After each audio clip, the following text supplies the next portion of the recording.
Be me, 23, third-year philosophy student. Think I am pretty enlightened about gender stuff. Read one feminist theory book in freshman year. Told everyone about it for 2 semesters. Roommate is Marcus, engineering major. Constantly makes jokes about women being bad drivers. Laughs at his own jokes before the punchline. Kind of insufferable, I always correct him. Tell him that is a harmful stereotype. He shrugs and goes back to his cereal. This happens every morning. I feel morally superior eating my oatmeal. Semester starts fresh, new group project in sociology class. Topic is gender roles in the modern workplace. Professor assigns groups randomly. Of course I get paired with Marcus somehow. He is not even in this class. Wait, no, it is a different guy named Marcus. Same energy though, group of 4. Me, new Marcus, a girl named Priya, and a guy named Tom. Priya immediately takes charge. Starts assigning roles before we even sit down. I think good, natural leader, no gender bias here. She assigns me to do the data analysis. I have never done data analysis, I mentioned this. She says she knows, that is why I should learn. Okay, kind of harsh, but fair, I guess.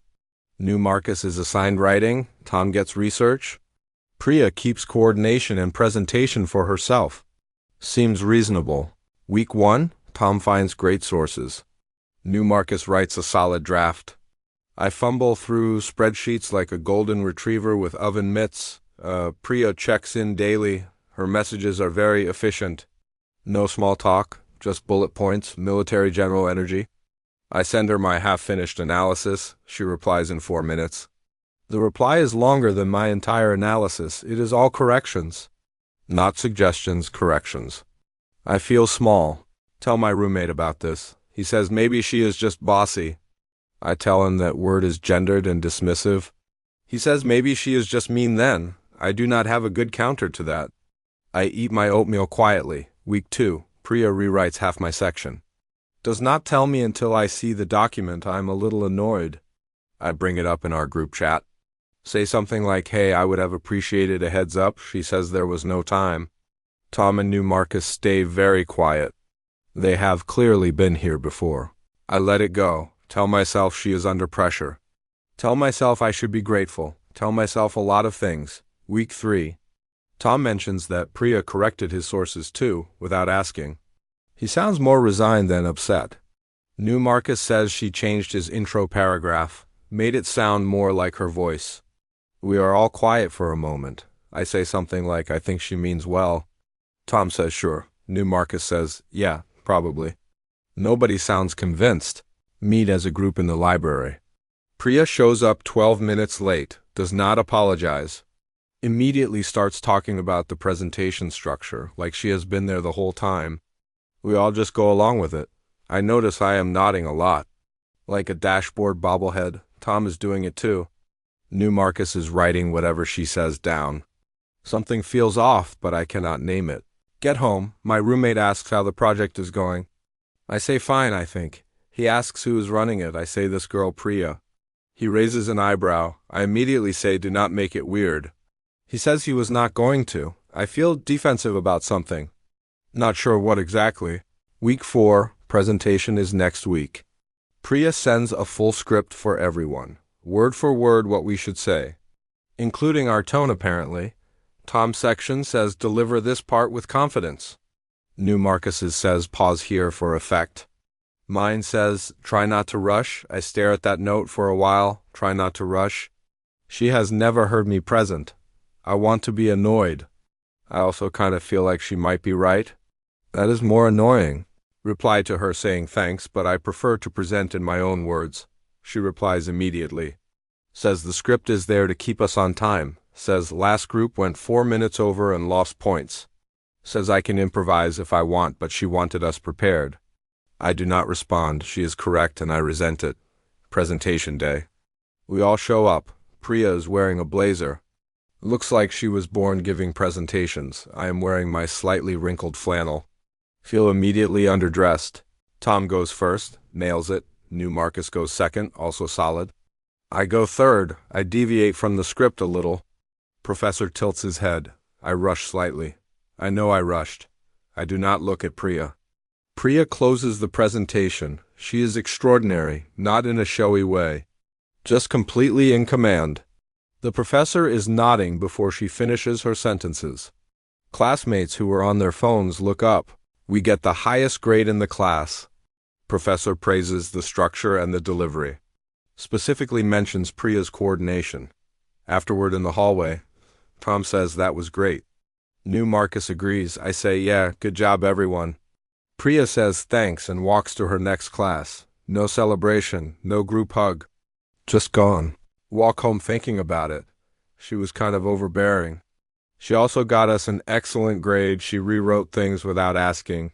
She also clearly knew what she was doing. She gave me a condescending note about rushing. I also rushed. These thoughts are uncomfortable. They do not resolve neatly. I wanted a cleaner story. Either she was a bad person or she was not. Get home. Roommate asks how it went.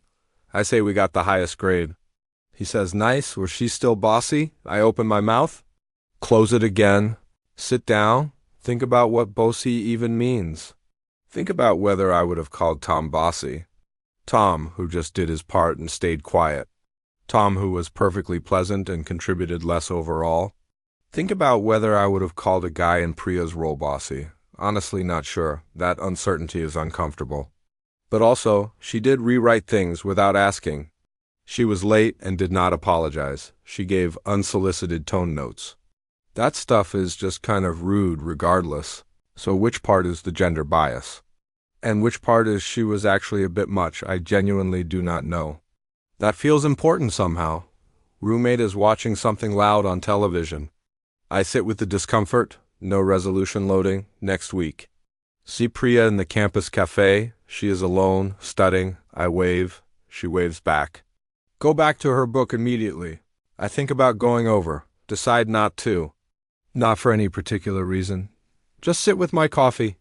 Think about all the times I felt morally superior correcting my roommate. Think about how confident I was in my understanding of gender dynamics.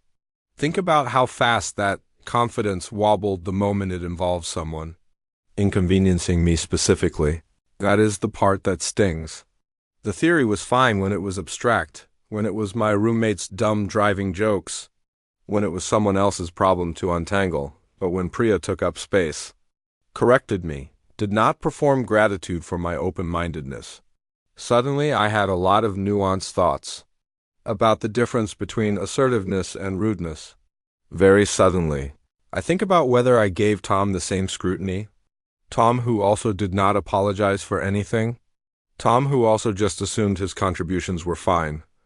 I do not remember analyzing Tom much. Tom was just a guy in a group project. Finish my coffee, no epiphany. Just a slightly different shape of confusion than before. That feels more honest than the version where I had it figured out. Walk past Priya on the way out. She does not look up. I do not bother her. Get outside. It is raining a little. Forgot my umbrella. Classic. Think about writing a journal entry about all this. Do not write it. Just walk home slightly damp. Roommate is making pasta when I get back. Offers me some. I say sure. He does not make a gender joke for once. We just eat pasta. It is fine. MFW. I spent a year feeling enlightened. MFW one group project destabilized the whole thing. MFW. I still do not fully know what to think about Priya. Mefu. Maybe that is the point.